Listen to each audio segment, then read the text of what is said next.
Hello BookTube, my name is Elizabeth and I read bouquins and books, and this is the Your Answer Can't Be Books tag. It was created by BookBuds and I was double tagged. I was tagged by Jim at Jim's Books Reading and Stuff, and I was tagged by Shelley Swearingen. So thank you to both of you, I'm very happy, and I will of course leave links to all of these channels in the description box below. First question, what is something that you own way too many of other than books? A few years ago, the answer would have been very different, but right now, the answer is CDs. Not because I have a truckload of them. I have a very modest collection, given that I've bought them for 30 years, I guess. Over 30 years, I should say. The reason I have too many of them is because I don't listen to them anymore. About 8 years ago, perhaps, I started to subscribe to a streaming service. And basically, all the CDs I own are in the streaming service. I can listen to them through the streaming service and create playlists and playlists and search for more of the same sort. So basically, I'm not listening to CDs anymore. But I don't want to get rid of them because I know that the streaming service can take it all away whenever they want. So I want to keep access to the CDs, to the music that I bought. So I keep the CDs, they are still in the living room, they are gathering dust, and I don't think I've listened to a single CD in the past 3 years, I think. So they are really kind of useless, but at the same time, they could be useful one day, so I'm not getting rid of them, so I have too many CDs. Question number 2, what is something that you do for fun that's not reading a book? It's related to the answer to the question number 1. It is attending concerts. I love classical music and I love attending concerts. Of course, I haven't attended a single concert in the past year and a half because of the pandemic, but I really enjoy classical music. I also play a bit of music. I took flute lessons for years and years and years, and in fact, it stopped abruptly because of the pandemic. So in March of 2019, the lessons stopped. I could have taken them up again in September, in the following September, but perhaps in a different format. The reason I did not was related to the pandemic. It's because I had been teleworking, working from home on a laptop on my kitchen table, and it wreaked havoc on my wrists and my arms, and I basically couldn't hold the flute anymore. So I had to stop playing music, I went to physiotherapy, and now I could do it again, but I realized that if I don't do it every day, I sort of lose the motivation, and also it's easy to lose the ability. So I think, given that I basically haven't played for a year and a half, to go back to the level that I was, which was not that advanced, it's nothing professional, it's the sort of level that perhaps maybe could get me into a second-rate music college. It's still quite advanced, it's not beginner, but at the same time, it's nothing extraordinary either. But anyway, to get back to that sort of level of playing music, I would need to play every day, and it would take me several weeks, if not months, to get back to the level I was when I stopped playing every day. So it's a bit discouraging, and given that I've started this new hobby of having a BookTube channel, I think I'd rather read.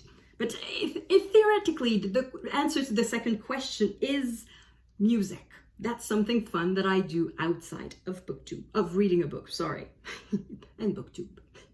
Question number 3, what is something special or important on your nightstand that's not a book? Well, that's a question that stumped quite a few booktubers, and it's stumping me too. On my nightstand, there's a lamp to read books, there's an alarm clock, there are earplugs because I live close to a street and I want silence to sleep, and that's it. There's nothing else. Question number 4, what's something that you buy at the bookstore other than books? It's a bit sad there, but it's toys, and the reason why it's sad, it's 2 reasons. In fact, it's because, well, it's a bit sad that a bookstore cannot support itself by just selling books. And the other reason is that there is not a single toy store in downtown Ottawa. I have a little godson who turned 2 years old at the beginning of the summer, and he has older sisters, and I buy gifts for their birthdays and for Christmas, and I buy toys. But unfortunately, there's not a single toy store in downtown Ottawa. So either I drive to the suburbs to go to a toy store, or I go to the bookstore. So I buy toys at the bookstore. Not for me, for the kids. Question number 5. What's a fun gift that you received that wasn't a book or gift card for a book? That would be anything related to tea. I love tea. I drink liters of tea every day. So either tea leaves, either tea mugs, teapots, but one that I particularly like is this. It's to steep tea. You put the tea in the strainer and then you close it and then you put it in your cup of water and the little ducky is floating on the surface while the tea is steeping, and it's just the cutest thing ever, and I got that from my brother. Question number 6. What's a YouTube channel that you watch that's not related to books? You will not be surprised to hear that it's related to music. I used to listen to tons of YouTube channels that sort of taught you how to play the piano. Now I stopped watching that a bit too because I stopped playing the piano a little bit. I would be a complete beginner at the piano. I said I was quite advanced at the flute, but at the piano I'm a complete beginner, or almost. A channel that I found super interesting is David Bruce Composer. So David Bruce is a composer, and in his videos he explains a little bit how music is made, where inspiration comes from, how music is created. And his videos are really, really well made, and I find them really interesting. And the way he presents things is not so much to give an explanation from up high, this is how it's done. It's really a reflection. It's really to try to expose a little bit how creativity works, where it comes from. And sometimes he asks questions to which he doesn't have the answer.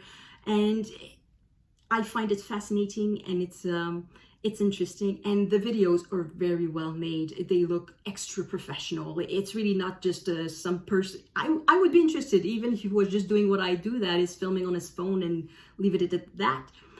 But he's not leaving it at that. The videos are really well made. It's really, really interesting. I don't have the words, so I will leave a link to it down below, of course. The last question is to tag 5 booktubers that you want to learn more about. 5 is a lot for a new booktuber, and it's also a lot when you're sort of at the end of the line, meaning that all the people I know have already done the tag.